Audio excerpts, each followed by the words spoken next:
তো বন্ধুরা, আজকে লাঠা মাছ অল্পই আছে, আর বেশিরভাগটাই মরে গেছে, জিয়ানো ছিল জলের মধ্যে। তো লাঠা মাছ আজকে ঝাল বানাবো, তার জন্য বেছে নিয়ে চলে।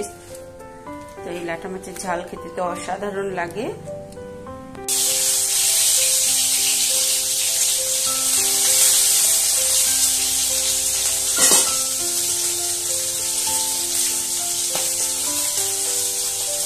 লাঠা মাছগুলো ভালো করে ভেজে নিচ্ছি বন্ধুরা। এবার বানিয়ে নেব লাঠা মাছের ঝাল। তো লাঠা মাছটা আগে আমি ভেজে রেখেছি, ভেজে বাটিটার মধ্যে তুলে নিয়েছি। তো এবার আমি তেলের মধ্যে সরষের তেল দিয়ে একটু শুকনো লঙ্কা ফোড়ন দিয়ে দিচ্ছি। এবার আমি পেঁয়াজ কুচানোটা দিয়ে দেবো।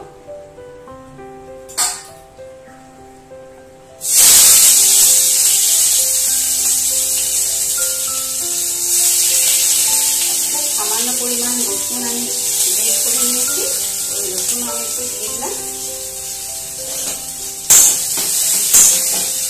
আপনারা চাইলে রসুনটা অ্যাভয়েড করতে পারেন, অনেকে মাছের মধ্যে রসুন খাওয়া পছন্দ করেন না। যারা পছন্দ করেন না তারা রসুনটা স্কিপ করে দিতে পারেন।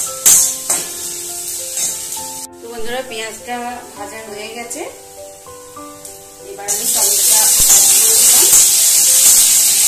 দেবো পরিমাণ মতো নুন, হলুদ আর মিষ্টি একসাথে দিয়ে দিচ্ছি আমি।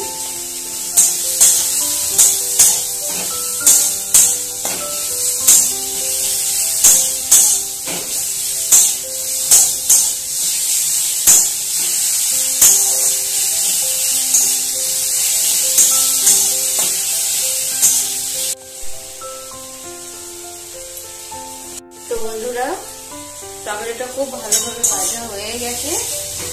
এবার আমি এই যে মশলাটা, এখানে আছে আদা, জিরে, শুকনো লঙ্কা, কাঁচা লঙ্কা আর সর্ষে, এই যে বাটনাটা জল দিয়ে খুব ভালো করে গুলিয়ে নিলাম।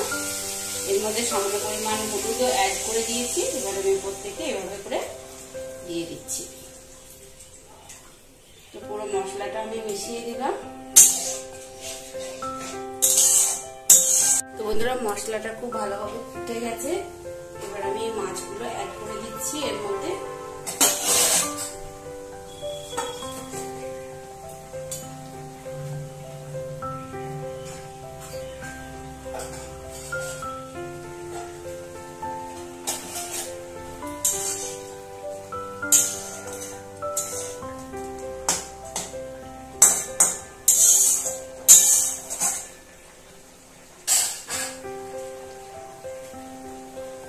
তো এভাবে করে আমি 5 থেকে 7 মিনিট ফুটিয়ে নিচ্ছি। 5-7 মিনিট ফুটিয়ে নেওয়ার পর এই যে উপর থেকে দিয়ে দিলাম যেহেতু ঝাল, কাঁচা সরষের তেল দিয়ে দিলাম। এভাবে করে লাঠা মাছের ঝাল যদি কেউ না খেয়ে থাকেন অবশ্যই বানিয়ে খাবেন। তো এই লাঠা মাছের ঝাল, তারপর কচু দিয়ে ঝোল, গ্রাম বাংলার হারিয়ে যাওয়া রান্না, এগুলো খেতে খুবই সুস্বাদু হয়। এমনকি পেঁয়াজ দিয়ে ভাজা, তো আমি পেঁয়াজ দিয়ে ভাজা করেছিলাম, সেটা ভিডিও করা হয়নি, পরে হয়তো কোনো সময় শেয়ার করব। তো হয়ে গেছে। এবার আমি একটা চেরা কাঁচা লঙ্কা দিয়ে এটাকে নামিয়ে নেব, তারপর আবার আপনাদের সাথে আমি শেয়ার করছি।